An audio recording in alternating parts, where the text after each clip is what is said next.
Recently, I made a video on the PlayStation 2, specifically this fat model PS2 system. In that video, I talked about how things have progressed for the platform when it comes to homebrew scene along with some hardware. Today, though, I wanted to go over how I've mostly completed my ultimate PS2 system. I read through some of the comments and looked a little further into things when it comes to even third-party hardware that could more or less make this system fit in a bit more with where we are in 2022. Guys, if you enjoy these videos, make sure you hit that like button, helps out a ton. And if you're new here to the Spawn Wave channel, make sure you subscribe down below. So that video, people were very, very interested in it. So I wanted to kind of follow up with things here. And there were a few key aspects that I really wanted to hone in on and improve. The first one was the noise factor of the PS2 system, because it's a pretty loud system, all things considered, especially with other systems that are out now. The fan specifically on the PS2 is the loudest part of it. I know the disk drive can get kind of loud too when it's spinning up and reading disks and all of this and seeking on load screens, but for me, the disk drive isn't really being used much since it's just there to rip games to the hard drive at this time. So 20 to 30 minutes, it'll be used, and then that's kind of it for the game, where it will then default to the hard drive. So I had to figure out the fan, and wouldn't you know it, people already decided to shove Noctua fans into these things, and it's actually not too bad. You can buy the kit on Amazon. It was, I think, $35, and it got to me in a day or two. It was pretty quick. And I went to install it, which mostly was taking the top off and then realizing that the fan connector runs underneath of the board, and it's not something you can get to easily. You do have to do more disassembly than I was expecting, to where I had to pull the entire shell off of the metal cage inside and then kind of remove the hard drive cage. But I was able to, at that time, get to the fan connector, take the fan out, put the new fan in, which has like a 3D printed mold around the Noctua fan, and it just fits in the back, but it does kind of stick out, which is one of the reasons they had to implement this 3D printed setup. Once I got it in there and I was able to kind of fish the cable around, and I sort of just threw it in the hard drive bay, which I'll explain why I have more room in that in a second here. But after I did that, plugged it in, closed it up, turned it on, I was absolutely shocked.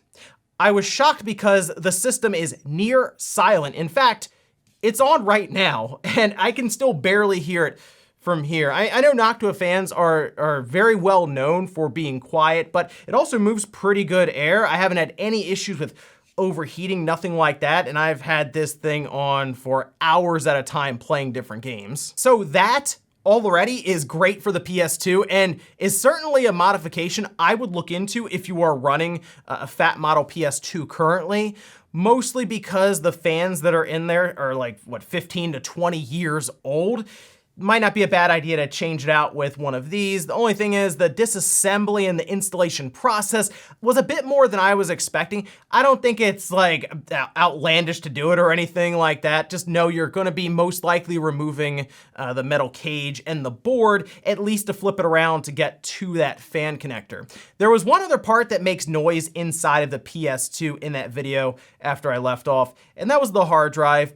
I looked through the comments, so many people were asking me why I didn't use a solid state drive.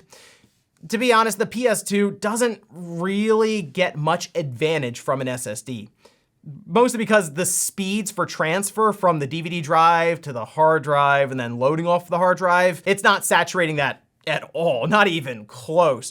But I think there was a good point to be made here when it does come to the noise level, since I could hear that hard drive spinning up as it was being accessed. So I decided, you know what, let's put an SSD in there, because why not? We'll go along with the comments. And you know what? I'm kind of happy I did. While it is a 500 gigabyte Samsung drive that, again, completely outclasses the PS2 for what it really is able to do, it's silent, it doesn't make any noise, and it just kind of goes along with that Noctua fan in the back.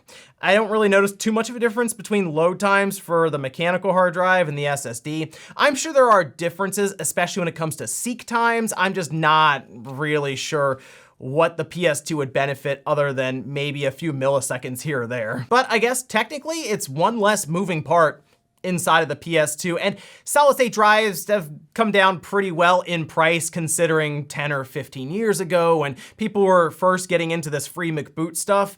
SSDs were much, much more expensive. So now it's like a 500 gigabyte drive that'll hold plenty of PS2 titles, and it left some room so that I could just kind of leave the fan cable in there. It kind of worked out all the way around. So with the storage and the fan figured out, I still needed to come up with a way to get a better looking image out of the system. And that was kind of an issue since I still don't have any access to an internal HDMI modification where we're pulling signals directly off of the chip and then having a board process that so it will look better on a larger display. It'll put 1080p out, all these different things. I've had a pretty good run of them so far with things like the Dreamcast and the Nintendo 64 and even the original PlayStation. So I'm hoping we get something for the PS2 here in the near future. Meanwhile, though, I decided to go with a RetroTink, and I've had people here and there tell me that it is a really good thing to have, just overall, if you're capturing footage from older systems that don't have HDMI out or any way to get a clean picture. I went with the RetroTink 2X. It's basically a scaler for the system. With that, I got HD Retrovision's component cables for the PS2, kind of plugged it all together as one big daisy chain of cables, but essentially we go from the port on the back of the PS2 to the component in on the RetroTink to then HDMI out to your monitor, or in my case, capture device, and I was pretty happy with what I was seeing here. I did update OPL, as many people were mentioning in the comments on the PS2. It allows you to force different resolutions, but when I did that, the RetroTink didn't seem to necessarily agree with it or the game file itself that I was trying to run. So all the footage you're seeing here is just the default setting inside of OPL, and I was really happy with what I was seeing. It is a very clean image, all things considered from where it's coming from with the PS2, but I was going through several different games and several different visual styles, and they all just looked great. The only issue I was running into is I think the picture was a little darker than I would like it in some games, but God Hand looked great, which can we get a remaster of God Hand already? I'm just throwing it out there. Here Comes the Pain, which is the best wrestling game you can play. Looks great as well. It actually looked pretty similar to my PS3. I was a little surprised actually with that one. Now I do want to comment quickly on why I chose this RetroTink in particular. There is a RetroTink 5X and it looks great. It has an actual FPGA chip inside to do processing, whereas what I'm using now is more just a scaler. And I thought about getting that, but I keep seeing Mike on Twitter continue to talk about progress on a 4K solution. And I think I'm gonna hold out for that one and just stick with this 2X for now. Also, the 2X may fall a bit more in line with someone who is looking at a certain price point, specifically to pick up for just like a PS2. When you start getting up to that 5X, it does get a little more expensive, and you're gonna wanna have a bunch of systems you can hook up to it to get its full use. Also, there's some pretty good software on the PC that will allow you to move your games to the hard drive and then play off of the PS2.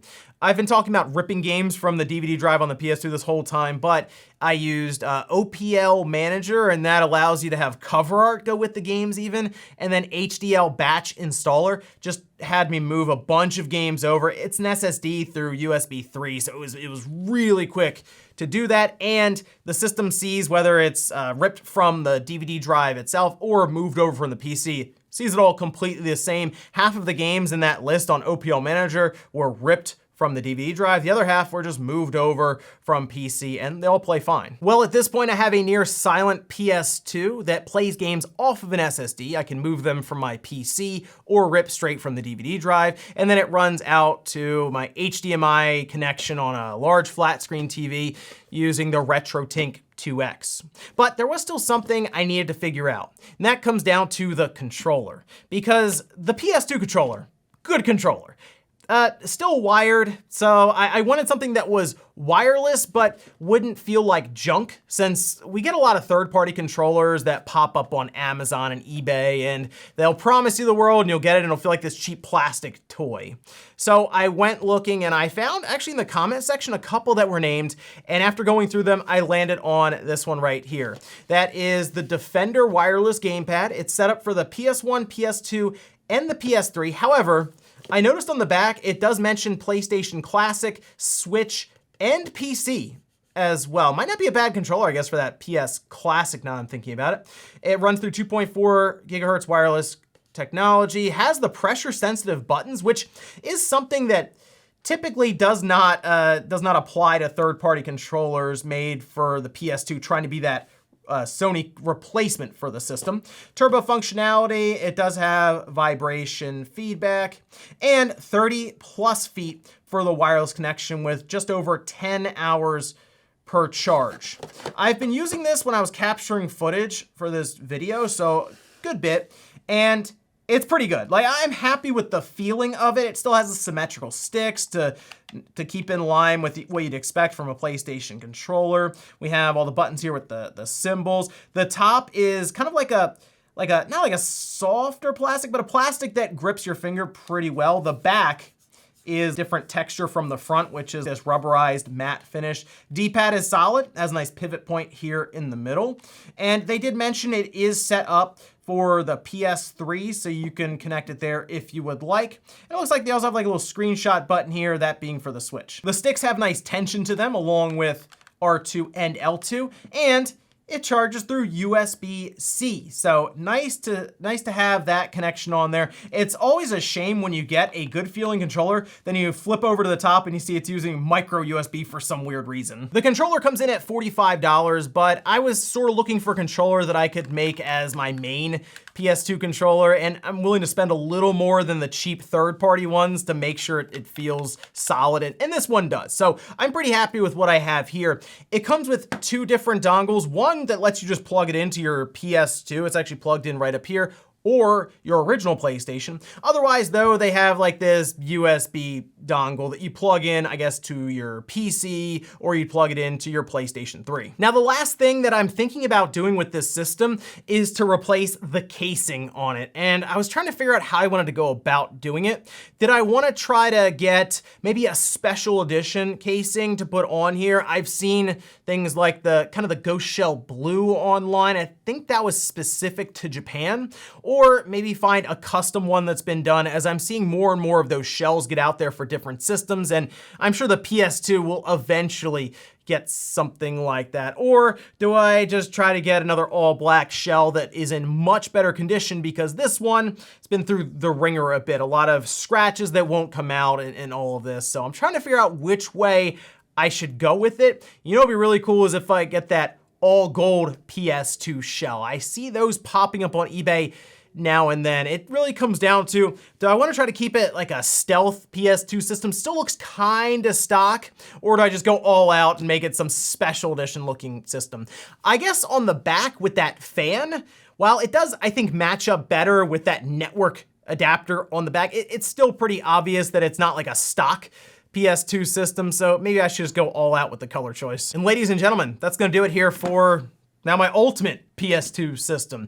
I'm very happy with how this came out, how things have progressed for the platform, and what we're able to achieve now with some of the, I guess, newer technology for the fan, or even the homebrew scene that continues to evolve going forward. I think if you're someone who wants to get a backwards compatible PS3 with PS2 games, but you're unsure of how well it's gonna hold out, or maybe you're getting concerned about yours now, this isn't bad. Actually, the picture that's coming out of this PS2 is surprising at times, using that RetroTink, and with the idea of a 4K enabled RetroTink coming up here sometime in the near future, I think this PS2 is completely relevant now. But let me know what you guys think about this down below, whether you're someone who's built out a PS2 and modified one, or if you're someone who's looked into a PlayStation 2 rather than rolling the dice on one of those 60 gigabyte PS3s. Thanks guys for watching, and I'll see you next time.